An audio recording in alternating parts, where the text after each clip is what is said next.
Hello and good afternoon. I have found the key to job satisfaction in any role, and that's what I'm going to share with you today.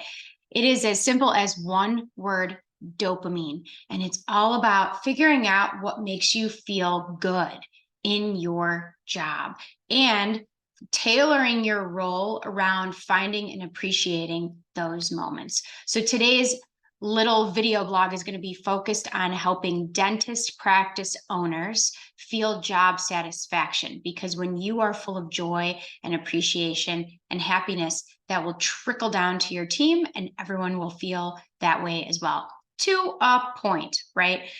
So today, as I go through these different items on the list that might cause your brain chemistry a little hit of dopamine and help you feel more and more appreciative and happy in your role, I want you to think outside of the items that I list. I want you to come up with your own list of things that excite you, because those are going to be the things that motivate you to stay in business, not just for the short term, but these things are going to help you prevent burnout, because you will be focused on the positive, and that will overpower those challenging moments. So today's video is very, very important for anyone, especially those in an ownership or leadership role. So the first one is case acceptance, wait for it, for the services that you actually enjoy. So how do you feel when you hear yes from the patient and it is treatment that the patient needs, or it's treatment that you enjoy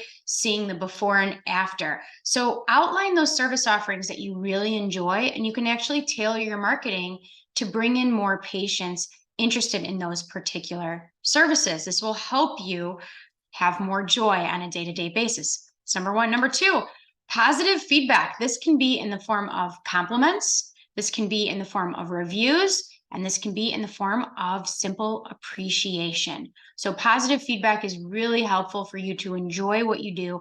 And this should also have you thinking about how often you appreciate your team, because it will also help them with retention, because they will enjoy their working environment. Okay, next, problem solving. That second word, solving. Some people get a really good hit of dopamine when they solve a problem. And so the bigger the problem, the bigger the dopamine hit. So you've been having this issue, you haven't been able to fill this role, you haven't been able to find the right person, you maybe haven't figured out your hiring processes or your firing processes, and those problems or obstacles are weighing you down. And then you finally come up with a new system or process or protocol that gives you peace and gives you clarity and solves the problem at hand. Those problem-solving systems are over time going to help you feel a bigger sense of accomplishment, more hope and positivity. The key here is to focus on the problem-solving processes, give more attention to those. Know in your heart and in your mind that you will get over whatever problem you're facing right now. If someone else has overcome it in the past, you too will figure out how to overcome it. And if you need to reach out for professional support on business problems because other people have already solved these problems, don't assume you know it all. Reach out, get that support, fix the problem, and now you can move on to the next problem that you're going to fix, and you'll have that stream of dopamine every time you solve a new problem.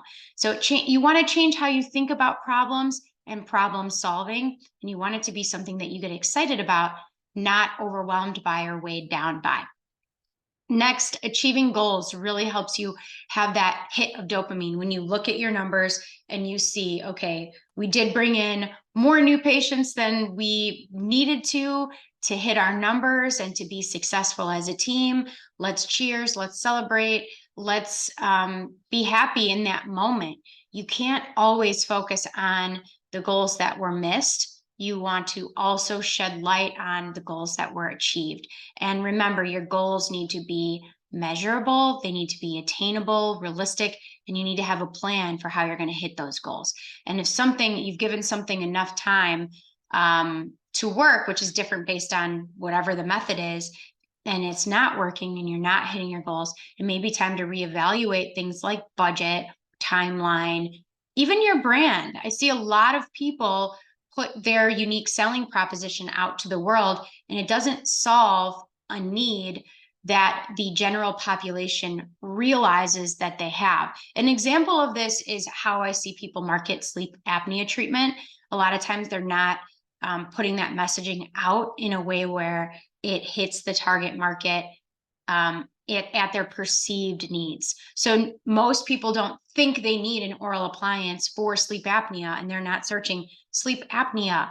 They are searching for other things like sleep center, or they need to see a video on social media that educates them that this is even an option for them. So some marketing is not really hitting on the right message to get that conversion or that momentum.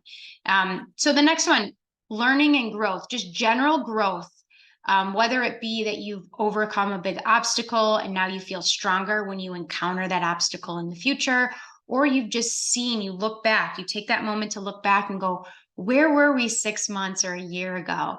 And look how far we've come. You've got to have those moments, or you just you drown in the negativity. And that's really not the best way to lead a business.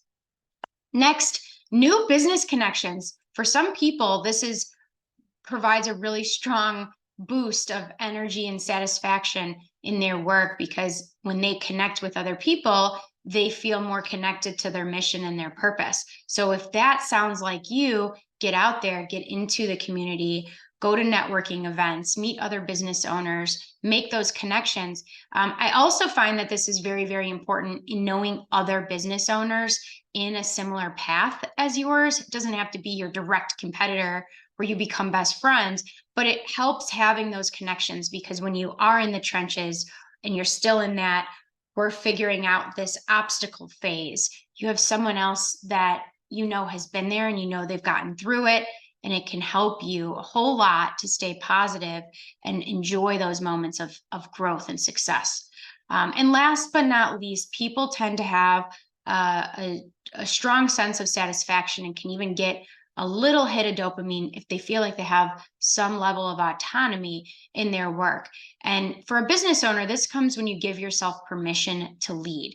You give yourself permission to make business decisions, to stand by those business decisions, and you realize that every business decision does not have to be put up for a vote. Including your team and involving your team does not mean that every single one of your team members needs to be included in the brand positioning, or what kind of scrubs you're going to buy.